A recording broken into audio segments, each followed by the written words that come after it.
মনে করেন আপনি একটা দোকানে গেলেন কোক কেনার জন্য, আর সেখানে গিয়ে দেখলেন কোকের বোতলে আপনার নাম লেখা আছে।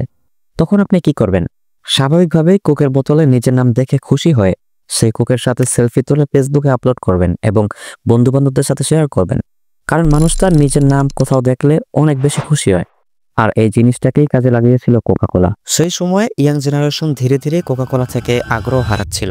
তারা এটাকে শুধুমাত্র একটা ড্রিঙ্ক হিসেবে চিন্তা করেছিল। তখন কোকাকোলা কি করেছিল জানেন?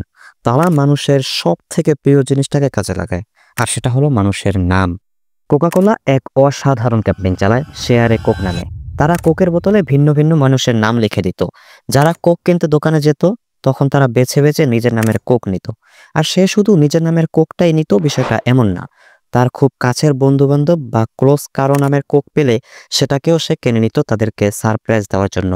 অস্ট্রেলিয়ায় প্রথম এই ক্যাম্পেইনটি চালু করার পর তাদের সেলস 7% বেড়ে যায়। সর্বমোট 80টা দেশের মানুষ এই ক্যাম্পেইনে জড়িয়ে পড়ে। সোশ্যাল মিডিয়ায় মিলিয়ন মিলিয়ন মানুষ তাদের নামওয়ালা কোক শেয়ার করে। আর এই একটা মার্কেটিং স্ট্র্যাটেজির কারণে বিনা খরচে পুরো দুনিয়ায় ছড়িয়ে পড়ে কোকাকোলা। আচ্ছা, এবার একটু বিপরীতভাবে চিন্তা করে দেখুন তো, যদি কোকাকোলা তাদের কাস্টমারদের ধরে রাখার জন্য নতুন কোনো ফ্লেভার লঞ্চ করত, তখন কি হতো?